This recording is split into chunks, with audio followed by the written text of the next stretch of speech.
Dear friend, no one wakes up one morning and decides, from today on, I will live the same day over and over again.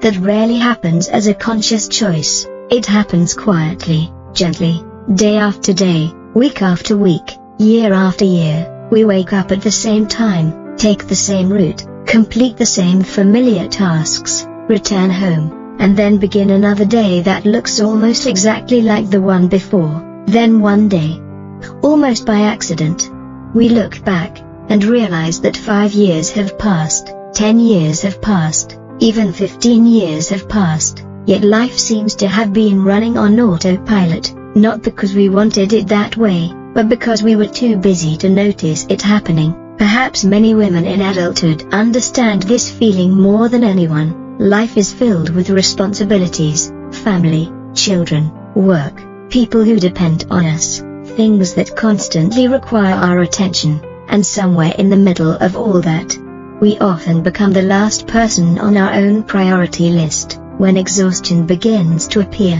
Most of us place our hopes in something big, a distant vacation, a relaxing getaway, a beautiful place where we can escape everyday life, and yes, it works, at least for a little while, when you're gazing at the ocean, when you wake up somewhere unfamiliar, when work and responsibilities temporarily disappear, you feel alive again. But eventually, the trip ends, the plane lands, you return home, and Monday morning arrives. Strangely enough, much of that exhaustion returns with it, because what drains us isn't always where we live, sometimes it's how we live. Recently, I came across a simple idea that completely changed the way I view ordinary days. It's called a micro-adventure.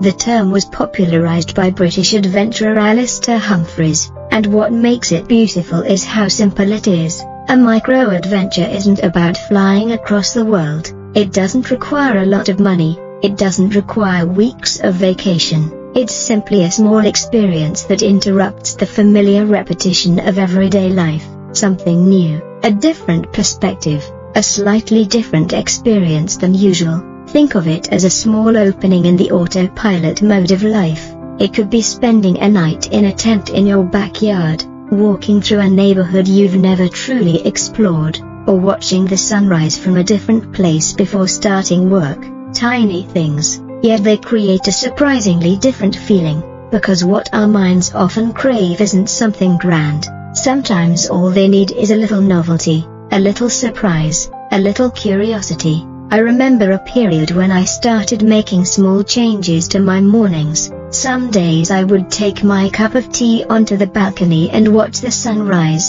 Other days I would visit a nearby bakery instead of having my usual breakfast. Sometimes I would try cooking an entirely new recipe. It doesn't sound particularly exciting, but those small changes made ordinary days feel much more alive. When every day looks the same, the brain compresses those memories together. That's why months seem to disappear in the blink of an eye. But when something new happens, even something very small, the brain records that day differently, and suddenly, an ordinary Tuesday becomes memorable. The wonderful thing is that this ability can be practiced, and the first step is simply breaking familiar routines. Alistair Humphreys once shared how he decided to walk around his home within a radius of about 2 kilometers, an area he had driven past for years, but had never truly observed. The results surprised him. He discovered small streams, quiet woodlands, signs of wildlife, things that had always been there, but that he had never really seen. That story makes me think, because perhaps life is the same way. Sometimes what is new isn't far away. It's right beside us. We've simply become so familiar with it that we no longer notice it. There is an entire world hidden within the streets we walk every day, but because our minds are always focused on the next task, we miss it. If your life feels overwhelmingly busy and you think you don't have time for little adventures like these, there is an even simpler approach. Create small pauses throughout your day, 10 minutes, 15 minutes, 20 minutes. Not to become more productive, not to accomplish something else, but simply to stop, observe, breathe, allow your mind to slow down, because the truth is, The human brain was never designed to operate at full speed from morning until night. It needs moments of stillness, moments without pressure, moments when it is not expected to produce anything, and very often, it is within those quiet moments that something beautiful appears, a new idea, a forgotten dream, a spark of curiosity returning to your heart, little by little. Those pauses become places where you reconnect with yourself. Another powerful practice is learning to see your own city through the eyes of a traveler. Many years ago, writer Henry Miller said that the true destination of a journey is never a place, it is a new way of seeing. What makes travel special is not only the scenery, it is the attention we bring, the observation, the presence. Yet when we live somewhere for a long time, we often lose that curiosity. We walk through familiar streets without truly seeing them. We see only the list of tasks running through our minds. So try something simple. On a weekend afternoon, visit a neighborhood you've never explored. Sit in a small square, a quiet park, an old street, and simply observe. Notice the architecture, listen to the sounds around you, watch the people passing by. You may be surprised to discover how much beauty still exists in a place you thought you already knew. Another simple idea is to change the way you move through your environment. Cars and motorbikes help us travel faster, but sometimes they separate us from the experience of living.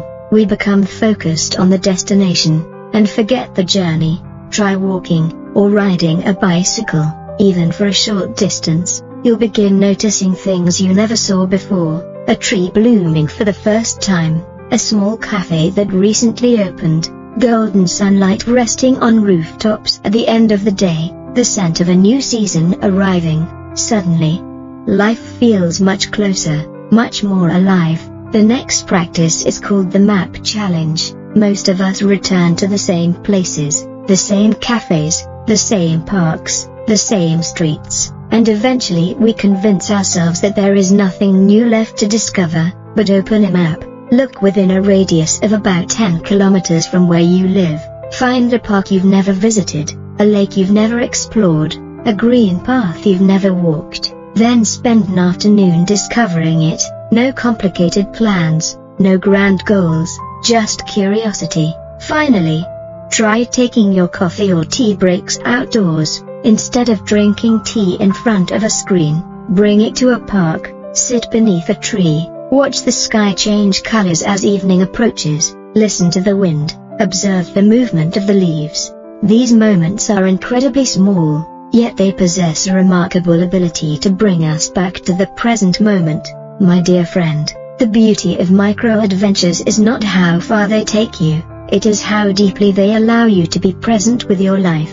You don't need to wait for your next vacation. You don't need to wait for a special occasion. You don't need to wait until everything is perfect. You can begin today, with a different road, a different street, a different pause, a different way of paying attention. Because once you start looking at life through curious eyes, you begin to realize that the world was never as small as you thought, and perhaps what we truly need is not to escape life, but to learn how to see life again with fresh eyes, so that ordinary days no longer become days that simply pass by, but days that are genuinely lived. Thank you so much for spending this time with me, and always remember, the world needs you, and it needs the unique gifts that only you can bring. If this video resonated with you, don't forget to like, subscribe, and turn on the notification bell so you won't miss our new videos each week. Thank you once again for being here, and I look forward to seeing you in the next video.